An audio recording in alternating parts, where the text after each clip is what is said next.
Et bonjour à tous et bienvenue dans cette nouvelle vidéo. Je vais vous présenter aujourd'hui Universal Android Debloater. Universal Android Debloater qui est un petit outil, donc comme son nom l'indique, pour les téléphones Android, qui va vous permettre de venir supprimer une partie des applications non désirées de votre téléphone et tout cela sans nécessité d'accès root. Alors pourquoi est-ce que Universal Android Debloater est sympathique? En effet, désinstaller certaines applications vont tout simplement vous permettre de gagner un petit peu en espace mémoire, d'éviter d'avoir des applications qui tournent en tâche de fond et qui par conséquent consomment de la batterie pour rien. Enfin bref, faire un nettoyage de fond de votre téléphone. Là où Universal Android Debloater est vraiment très sympathique, c'est qu'il va vous proposer une liste d'applications qui sont safe à désinstaller, c'est-à-dire où vous ne risquez pas d'avoir de problèmes en cas de désinstallation. Et donc, avant de faire une petite démonstration de ça, je vous propose que l'on découvre un petit peu le repository GitHub de cet outil-là. Donc nous sommes ici sur la page d'accueil. On voit que on a un petit disclaimer, évidemment disclaimer de circonstance. On va s'attaquer en effet parfois à des applications système. Donc soyez certains de faire une sauvegarde de vos téléphones et des données qui s'y trouvent avant de tenter quoi que ce soit, afin qu'en cas de problème, vous puissiez restaurer vos données. On a ici un petit résumé de ce que fait l'application. En gros, l'idée, ça va être d'augmenter votre privacité en désinstallant des applications qui pourraient envoyer notamment des données de télémétrie et par conséquent augmenter la durée de vie de votre batterie et les performances de votre téléphone en désinstallant des applications qui finalement n'ont pas trop de raison d'être. L'avantage également de cet outil, c'est que les packages sont tous indiqué et expliqué avec le rôle qu'il joue afin que vous soyez tout à fait éclairé sur ce que le package fait si vous souhaitez le désinstaller. On nous dit également ici que dans tous les cas, eh bien, on ne peut pas briser son téléphone. En effet, si vous supprimez une application que vous n'auriez pas dû car vous n'avez peut-être pas suivi les recommandations ou qu'il y a un problème avec le package désinstallé malgré les recommandations, eh bien, votre téléphone va tout simplement entrer en boot loop, c'est-à-dire qu'il va redémarrer sans cesse. Dans tous les cas, il va faire cela quelques fois et vous pourrez alors entrer en mode recovery et ce mode va vous permettre de faire un factory reset du téléphone, d'où notamment l'importance de sauvegarder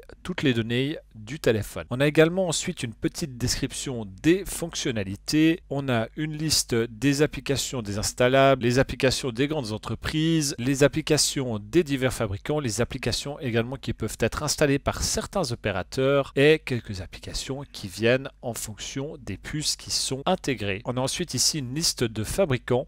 Donc le fait que votre téléphone ne soit pas dans cette liste ne signifie pas que vous ne pouvez pas utiliser cet outil. En l'occurrence, moi j'ai un Nothing Phone. Il n'est pas du tout répertorié. Il n'y a même pas cette marque dans la liste. Mais on va voir que j'aurai quand même, lorsque l'on teste la chose, une liste d'applications que je peux venir éventuellement supprimer si je le désire. On a ensuite ici le guide sur l'utilisation qui nous dit d'abord de read the FAQ, donc de lire la FAQ, chose que l'on va faire immédiatement. Et qu'est-ce que nous dit cette FAQ ? Alors, on nous donne tout d'abord des explications sur les catégories qui sont données aux applications. Donc on a les applications recommandées. Donc ça va être des applications qui ne servent à rien et ou qui sont disponibles au travers du Google Play Store. On a ensuite les applications avancées et on nous dit ici que ça va être des applications qui risquent de briser certaines fonctionnalités mineures et on nous dit que cette catégorie contient aussi des applications qui sont utiles telles que le clavier, le launcher et ce genre de choses. Il y a ensuite la catégorie expert qui elle va rompre des fonctionnalités importantes du téléphone, mais on nous dit ici que supprimer un package expert ne devrait pas faire entrer votre téléphone en mode boot loop, donc elles sont encore relativement safe à enlever, mais voilà,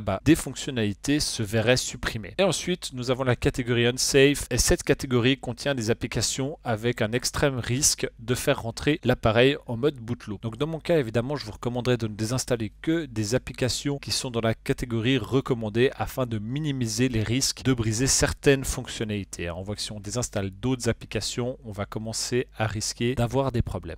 On nous explique ensuite ici comment l'application fonctionne, comment est-ce possible de supprimer une application système sans avoir de permission root. En effet, même avec ADB et sans accès root, il n'est pas possible de modifier le système. Mais au fait, ce que va faire cette application, c'est tout simplement de freezer les applications afin qu'elles ne soient même pas chargées en mémoire et donc totalement désactivées. C'est ce qui va également nous permettre de les restaurer. Elles ne sont pas fondamentalement désinstallées et on peut en gros les réactiver au besoin. Ensuite, en second point, on nous dit ici qu'il faut faire absolument une backup de nos données. On n'est jamais trop prudent. Donc en effet, on l'a déjà dit, quoi que vous fassiez sur votre téléphone au niveau du système, ayez toujours des backups. Et d'ailleurs, ayez toujours des backups même quand vous ne faites rien. Et on nous donne ensuite la marche à suivre. Donc on nous dit d'activer les options de développeur sur le téléphone. Donc si vous avez un téléphone Android et que vous ne le savez pas, je vais vous montrer comment activer ces options développeurs. Pour ce faire, venez dans les réglages de votre téléphone, venez dans à propos, venez sélectionner les informations sur le logiciel, ensuite venez taper cette fois sur le numéro de build, donc 1, 2, 3, 4, 5, 6, 7 et je suis désormais développeur. Donc si je reviens en arrière et que je viens dans Système, j'ai à présent un nouveau menu qui s'appelle Options pour les développeurs et je vais venir ici activer l'option débogage USB. Voilà, le débogage USB est activé comme on peut le voir ici et je peux à présent continuer avec les indications qui nous sont données. Donc on nous dit tout d'abord également de se déconnecter de toutes les applications du fabricant. Donc si vous avez par exemple des applications Samsung, déconnectez-vous des éventuels comptes Samsung que vous avez. On nous explique en effet que certains comptes peuvent vouloir charger votre identité au démarrage et que cela peut poser problème ensuite pour se connecter. On nous demande ensuite d'installer ADB. Pour ce faire, il nous suffit de venir télécharger ADB pour notre système et de venir télécharger le zip qui nous est donné. Ces choses faites, on va ensuite télécharger la dernière version de UADGUI, Universal Android Debloater. On le télécharge ici et on vient chercher la version pour Windows. Une fois que c'est fait, on va se rendre dans le dossier des téléchargements, on va venir extraire le contenu du dossier zip et on va venir placer UADGUI dans ce même dossier, là où se trouve ADB notamment, car on va en avoir besoin. Une fois que c'est fait, on peut démarrer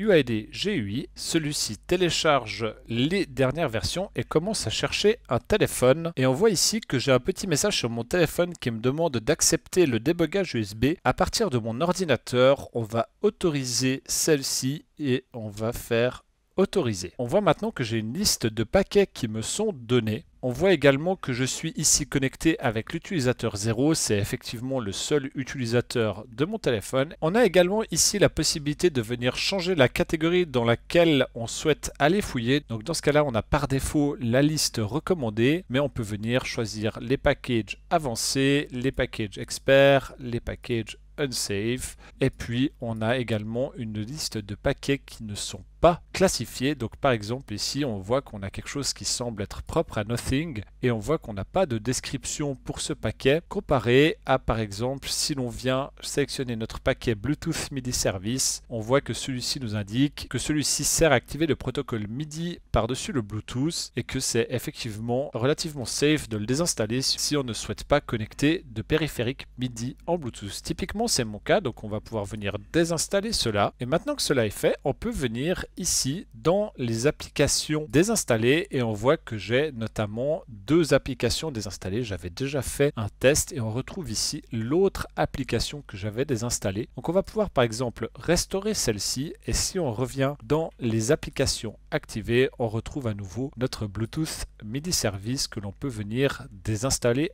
à nouveau. Au niveau des packages, on a par exemple ici également l'easter egg inclus à Android qui permet d'afficher un petit easter egg si l'on tape plusieurs fois sur la version Android.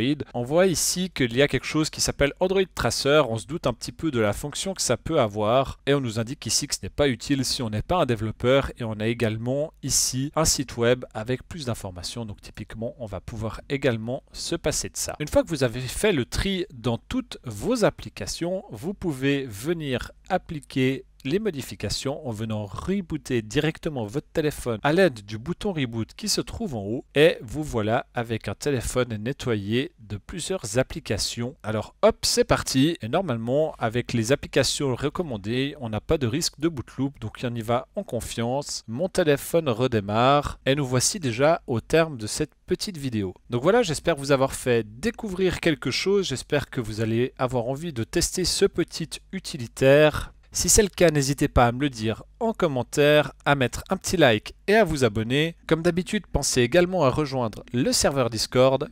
Et moi, je vous dis à la prochaine. Ciao, ciao.